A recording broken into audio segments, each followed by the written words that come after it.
Hello అందరికీ welcome to SS home foods. ఈరోజు వీడియోలో బేకరీ స్టైల్లోనే చాలా ఫ్లఫీగా సింపుల్గా ఇంట్లోనే ఫ్రైడ్ కేక్స్ని ప్రిపేర్ చేసుకోవచ్చండి.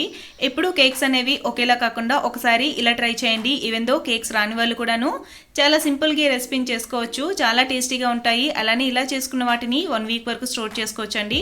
ఇప్పుడు ఒక మిక్సింగ్ బౌల్ తీసుకొని ఇందులోకి 2 ఎగ్స్ని వేసేసుకొని ఇలా బాగా స్టిచ్ చేసుకోవాలి. ఇప్పుడు ఇందులోకి 1/2 టేబుల్ స్పూన్ వెనిలా ఎసెన్స్ని యాడ్ చేసుకుంటున్నాను. వెనిలా ఎసెన్స్ లేకపోతే ఎటువంటి ఎసెన్స్ అయినా కూడాను 1/2 టేబుల్ స్పూన్ యాడ్ చేసుకోవాలి. ఇలా యాడ్ చేసుకున్నాక మొత్తంగా మనకి ఎగ్ అనేది మెల్ట్ అయ్యేంత వరకు ఒక 4-5 మినిట్స్ బాగా ఇలా స్టిచ్ చేసుకుంటే చాలా సాఫ్ట్గా ఉంటాయండి కేక్స్ అనేవి. ఒకవేళ కానీ బీటర్ ఉంటే కనుక ఒక 4-5 మినిట్స్ బాగా ఇలా బ్లెండ్ చేసుకుంటే కనుక చాలా ఫ్లఫీగా ప్రిపేర్ అయిపోతుంది ఎగ్ మిక్స్ అంతా కూడాను. ఇలా మొత్తంగా బాగా కలుపుకున్నాక ఇందులోకి 1/2 టేబుల్ స్పూన్ బేకింగ్ పౌడర్ని వేసుకోవాలి. అలానే 1 కప్పు వరకు పంచదార పౌడర్ని కూడా వేసేసుకొని బాగా మిక్స్ అయ్యే వరకు బాగా కలుపుకోవాలి.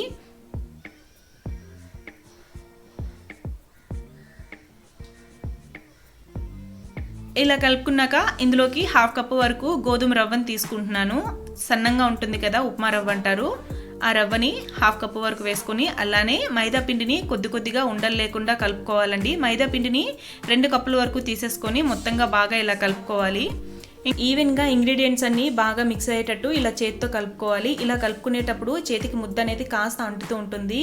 ఇప్పుడు ఆయిల్ని లేదా కొద్దిగా బటర్ని కానీ చేతికి గ్రీస్ చేసుకొని కలుపుకుంటే మనకి చేయి నుంచి ముద్ద అనేది ఈజీగా సెపరేట్ అయిపోతుందండి. ఇలా కలుపుకొని 10 నిమిషాలు పక్కన పెట్టుకోవాలి. 10 నిమిషాల తర్వాత డౌ మొత్తాన్ని కూడాను 2 పార్ట్స్గా డివైడ్ చేసుకొని కొద్దిగా పిండిని డస్ట్ చేసుకుంటూ చపాతీలా పాముకోవాలండి. ఇలా చపాతీలో ఒత్తుకునేటప్పుడు మరీ దలసరిగా కాకుండా అలానే పలుచగా కాకుండా ఇక్కడ నేను చూపించిన విధంగా షేప్స్ అనేవి కట్ చేసుకుంటే మనకి కేక్స్ ఫ్రై చేసుకునేటప్పుడు ఎక్కడా కూడా మాడిపోకుండా పర్ఫెక్ట్గా ఫ్రై అయిపోతాయండి. ఇలా ఒత్తుకున్నాక ఇలా ఒక గ్లాస్తో షేప్స్ ఇచ్చుకుంటున్నాను. ఒకవేళ మీ దగ్గర కనుక రౌండ్ కట్టర్ కానీ లేదంటే స్క్వేర్ కట్టర్ కానీ సింబల్ కట్టర్ కానీ ఏదైనా ఉంటే కనుక వాటితో అయినా ఇలా షేప్స్ ఇచ్చుకోవచ్చు. ఇలా రౌండ్గా కట్ చేసుకున్నాక పైన నేను ఇలా చాక్తో ఘాట్స్ ఇచ్చుకుంటున్నానండి. ఇలా ఇచ్చుకోవడం వల్ల మనకి కాస్త లుక్ వైజ్ బాగుంటాయి కేక్స్ అనేవి. ఒకవేళ ఇలా కాకపోతే ఒక ఫోక్తో అయినా చిన్న డాట్స్గా పెట్టుకుంటే కేక్స్ అనేవి చూడడానికి లుక్ వైజ్ బాగుంటాయి. ఇలా లోతుగా కాకుండా పైన ఇలాగా చాక్తో ఘాట్లు ఇచ్చుకున్నాను. మొత్తంగా అన్నింటికి ఇలానే చేసేసి పక్కన పెట్టుకొని ఆయిల్ పెట్టుకున్నానండి. ఆయిల్ అనేది మరి ఎక్కువగా హీట్ అవ్వకూడదు. జస్ట్ కొద్దిగా హీట్ అయ్యేసరికి ఈ కేక్స్ అనేవి వేసేసుకోవాలి. వెంటనే ఇలా టర్న్ చేయకుండా ఒక 2 నిమిషాలు కనుక నెమ్మదిగా కలుపుకొని ఇలా టర్న్ చేస్తే చాలా ఫ్లఫీగా పొంగుతూ ఉంటాయండి కేక్స్ అనేవి. ఇక్కడ మనం కానీ హై ఫ్లేమ్లో పెట్టేసి ఫ్రై చేసుకుంటే బయటికి బ్రౌన్ కలర్లో వచ్చేసి లోపల మైదా పిండి అనేది చాలా పచ్చిగా ఉండిపోతుంది. అలా కాకుండా కేక్స్ అనేవి ఫ్రై చేసుకునేటప్పుడు లో ఫ్లేమ్లో పెట్టుకొని ఫ్రై చేసుకోవాలి. అప్పుడే మనకి లోపల కూడా ఈవెన్గా ఫ్రై అవుతుంది. బయట కలర్ కూడాను చక్కగా ఉంటుంది. గోల్డెన్ కలర్ వచ్చేసరికి మొత్తంగా అన్నింటినీ కూడా స్ట్రైనర్లోకి తీసేసుకోవాలి.